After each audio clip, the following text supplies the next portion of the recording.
IPFS와 파일코인 소식을 전하는 IPFS 뉴스 아나운서 이은주입니다. 최근 한 주간의 업계 소식을 한눈에 확인할 수 있는 IPFS 뉴스, 지금 바로 시작합니다. 최근 미국에서 1조 달러 규모의 인프라 투자 법안이 상원을 통과해 하원 표결로 넘겨졌습니다. 해당 법안에는 암호화폐 브로커에 대한 과세 범위가 포함됐는데요. 만약 이 법안이 통과되면 미국 내 개인 투자자들은 암호화폐 세금 납부에서 멀어지게 되는 겁니다. 이에 비트코인 상승 모멘텀이 둔화되고 있다는 분석도 있습니다. 그렇다면 지난 한 주 동안 암호화폐 시장에서 파일코인은 어떤 흐름세를 보였는지 먼저 코인마켓캡을 통해 알아보겠습니다. 8월 11일 코인마켓캡 기준 파일코인은 전일 대비 1.17% 소폭 하락했습니다. 지난주보다는 가격 회복이 많이 된 모습인데요. 6만 원 초반에 거래되던 파일코인은 현재 7만 8천 원 선에 거래되고 있습니다. 파일코인 24시간 거래량은 전일 대비 7% 넘게 자금이 빠지면서 현재 7천억 원 선에 거래대금 유지하고 있습니다. 4천억 원에 못 미쳤던 지난주와 비교했을 때 큰 회복세를 보여준 건데요. 한편 현재 시장에는 총 950억 개 이상의 파일코인 물량이 거래되고 있습니다. 이어 파일코인 시가총액도 살펴보겠습니다. 파일코인은 지난주 시총에서 1위 올라간 24위에 위치해 있습니다. 현재 비체인 세타와 비슷한 거래대금 유지하고 있습니다. 이번 주 파일코인 최고가는 81,692원, 또 최저가는 63,559원으로 집계됐습니다. 최저가, 최고가 모두 지난주보다는 소폭 오른 모습입니다. 이어 파일코인 거래소별 거래 현황 살펴보겠습니다. 꾸준히 거래 물량 1위를 지키던 후비 글로벌의 거래 물량이 바이낸스에게 1위를 내어주었습니다. 바이낸스가 현재 26.66%의 점유율을 차지하고 있습니다. 바이낸스에서 파일코인은 78,247원에 거래되고 있습니다. 이어 후비 글로벌이 2위에 위치했습니다. 22.18%의 점유율로 이 바이낸스와 비슷한 78,251원의 거래가 형성하고 있습니다.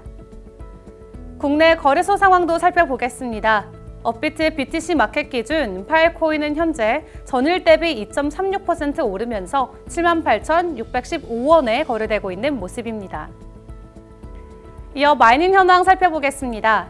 8월 11일 기준 파일코인 블록 높이는 전주 대비 2만 개 상승한 101만 1,520개를 기록하고 있습니다. 현 시점 기준 파일코인 네트워크에는 2,900팀 이상의 마이너가 채굴에 참여하고 있고요. 현 시각 기준 스토리지 파워는 8.8 엑비바이트를 돌파했습니다. 지난 24시간 동안 채굴된 파일코인은 34만 7,099개이며 블록 리워드는 24.49개를 기록 중에 있습니다.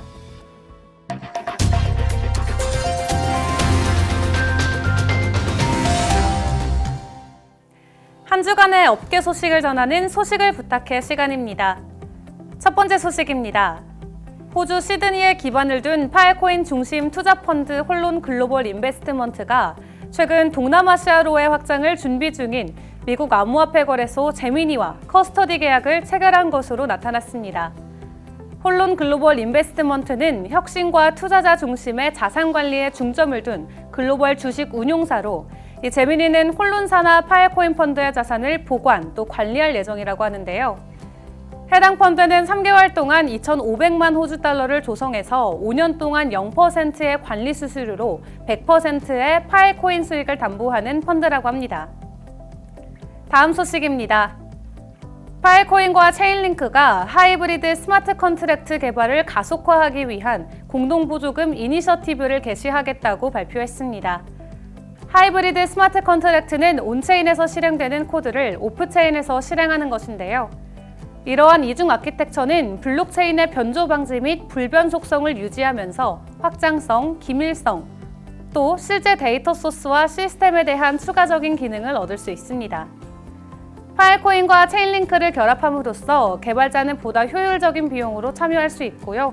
또 위변조가 불가능한 스토리지 기능과 더불어 외부 리소스에 대한 안전한 연결을 갖춘 엔드-투-엔드 분산 응용 프로그램 구축을 지원할 수 있다는 방침입니다. 마지막 소식입니다. 파일코인 개발사 프로토콜랩스가 웹3 스토리지를 출시했습니다. 웹3 스토리지는 개발자가 파일코인의 분산 스토리지 네트워크에서 데이터를 저장하고 검색할 수 있는 간단한 인터페이스인데요. 무료로 제공되는 웹3 스토리지는 개발자에게 중복되고 분산된 스토리지와 안전한 콘텐츠 주소 데이터를 사용해서 애플리케이션을 쉽게 구축할 수 있는 방법을 제공합니다. 분산 스토리지와 직접 상호작용하는 복잡한 데이터를 처리함으로써 웹3 초보자부터 IPFS 베테랑까지 모든 개발자에게 유용하게 사용될 수 있을 것으로 기대됩니다. 삼성전자 갤럭시 워치에 CBDC가 담길 전망입니다. 최근 한국은행과 삼성전자는 스마트워치인 갤럭시 워치에 디지털 원화를 사용하는 모의 실험에 나서겠다고 밝혔는데요.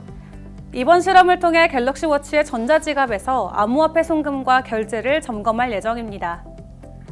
다음 주 IPFS 업계에는 또 어떤 소식이 함께할지 기대하며 오늘 준비한 IPFS 뉴스 여기서 마치겠습니다. 시청해주셔서 고맙습니다.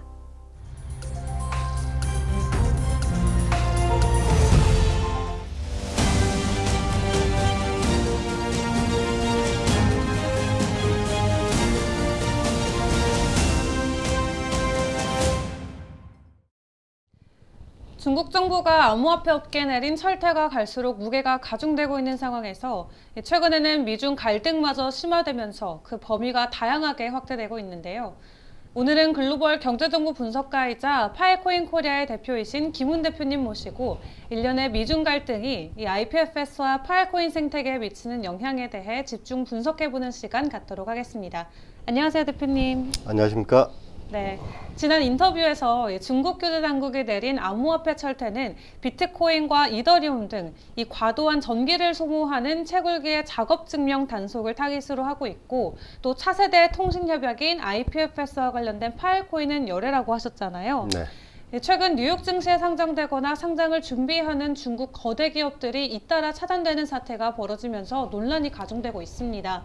이러한 일련의 상황을 복합적으로 어떻게 풀어야 될까요? 중국 정부가 작업증명 방식을 차단한 이유가 뭐였습니까? 그 채굴에 사용되는 과도한 전력을 통제하기 위해서죠? 네. 그런데 파일코인의 기본 구조 기반인 IPFS는 기존 스토리지 산업에 새로운 솔루션을 제공하여 데이터 스토리지의 안전한 전송 효율성을 개선하고 사용자 개인정보를 보호하며 스토리지 장치와 네트워크를 효과적으로 사용하여 데이터 스토리지 및 전송 비용을 줄일 수 있습니다. 이게 오히려 데이터 저장과 효율성 개선 자체가 전력 절감으로 이어질 수 있는 거겠네요? 그렇죠. 네. IPFS와 파일코인은 중국 정부의 과도한 전력 통제 대상과는 전혀 무관한 겁니다. 게다가 대의 명분을 중시하는 중국의 입장에서는 5G 시대의 도래와 함께 점점 더 많은 기업, 정부 및 개인이 데이터 스토리지를 고급 IPFS 네트워크로 마이그레이션 하는 것을 막을 이유도 없죠. 그래서 비트코인과 이더리움을 채굴하던 많은 중국 채굴업자들이 파일코인으로 전향한 것이 바로 이 때문이겠네요. 네, 국가 정책이 IPFS 분산 스토리지를 지원하고 IPFS 인센티브 계층의 토큰인 파일코인은 경제 모델에서 분리할 수 없기 때문에 파일코인의 전망은 매우 넓다고 판단한 것이죠.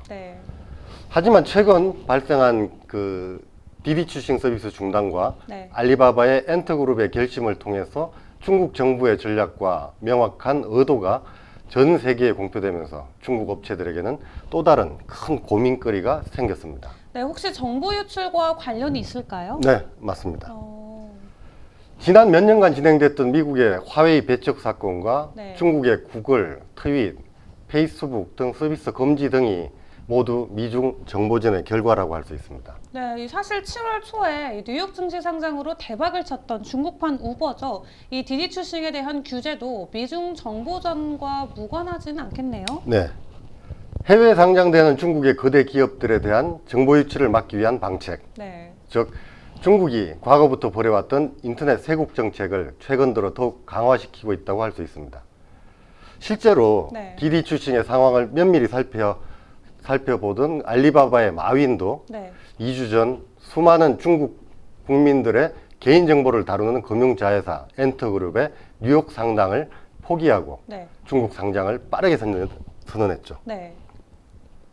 철퇴를 피하기 위해 거대한 미국 자금을 받는 것을 포기할 수밖에 없었던 겁니다. 네, 그렇다면 이 탈중앙 분산형 시스템으로 실시간 로컬 데이터들이 복제돼서 이 전 세계로 확산되는 IPFS, 즉 파일코인 네트워크는 중국의 인터넷 쇄국 정책에 완전한 타깃이 될 수도 있을 것 같은데요. 맞습니다. 스탠포드에서 IPFS를 내놓으며 네. HTTP를 대체할 차세대 통신혁명으로 어떤 장점을 부각시켰는지 알고 계십니까? 뭐 몇 가지 있었죠. 뭐 전송 속도가 빠르고, 뭐 데이터 비용도 저렴하고, 네. 또 보안성이 탁월하다. 뭐 이 세 가지로 요약할 수 있을 것 같은데요. 네. 역시 IPFS 전문 앵커시군요. 감사합니다. 그런데 이처럼 외부적으로 공개한 특 장점들은 모두 전 세계인들에게 IPFS의 수혜를 준다는 목적을 밝힘으로써 대의 명분을 내세우기 위한 것이라 할 수 있습니다. 그렇다면 이 IPFS 파일코인의 이면에 또 다른 목적이 있다는 건가요? 네. 제가 분석한 바로 미중 정보전이라고 할 수 있습니다. 네. 몇 년 전으로 거슬러 올라가 중국이 구글과 유튜브를 비롯해 페이스북, 트윗 등 SNS를 통제한 것 알고 계시죠? 네, 그래서 중국을 방문한 해외 여행객들이 뭐 구글 검색이나 지도, 뭐 메신저 그런 걸 사용 못해서 굉장히 불편함을 겪고 있잖아요. 네. 이에 대해 중국 정부가 단순히 미국 업체들의 온라인 서비스를 차단했다고 생각하면 안 됩니다. 인터넷 쇄국 정책을 통해서 네. 자국 정보를 미국의 눈으로부터 가리고 싶었던 것이 주요 목적이었습니다. 그렇다면 이 인터넷상에서 흘러다니는 정보들은 누구나 업로드할 수 있고 또 다운로드할 수 있는데 이 국가의 흥망성쇠를 좌지우지할 수 있을 정도의 뭐 정보력이 있을까요? 정보는 무수히 많은 첩보들이 모여서 이루어지고 네. 이들이 모여 점점 더 확률을 높여나가는 행위라고 할 수 있습니다. 네. 무심코 올린 사진 한 장, 실시간 상황을 표현한 몇 줄의 글들이 네. 모이면 엄청난 국가급 정보가 될 수도 있죠.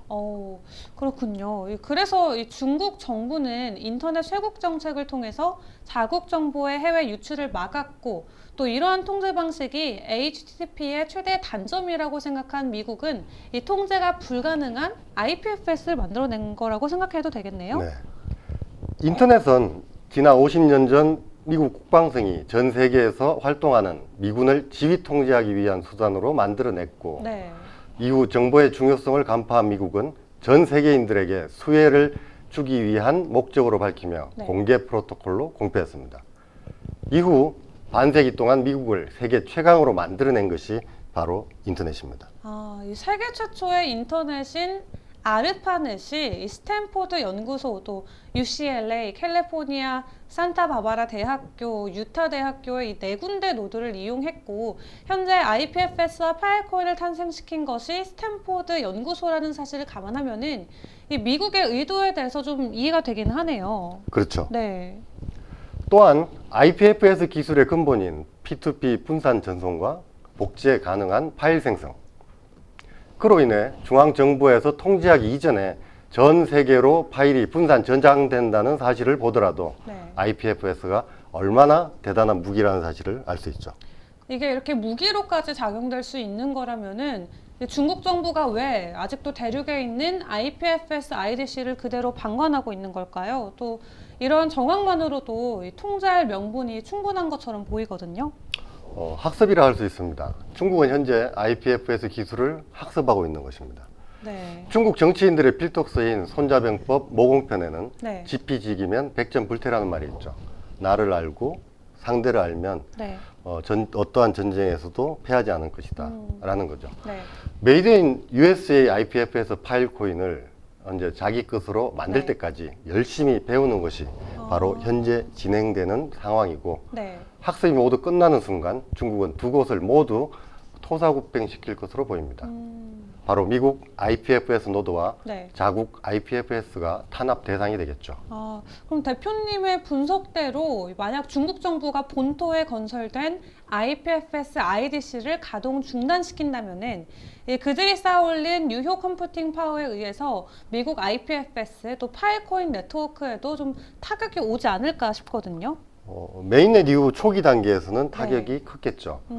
하지만 그 타격 범위는 지금 이 순간에도 점차 줄어들고 있으며 네. 현재는 중국을 배제하더라도 IPFS 네트워크는 가동될 정도로 성장했습니다. 네.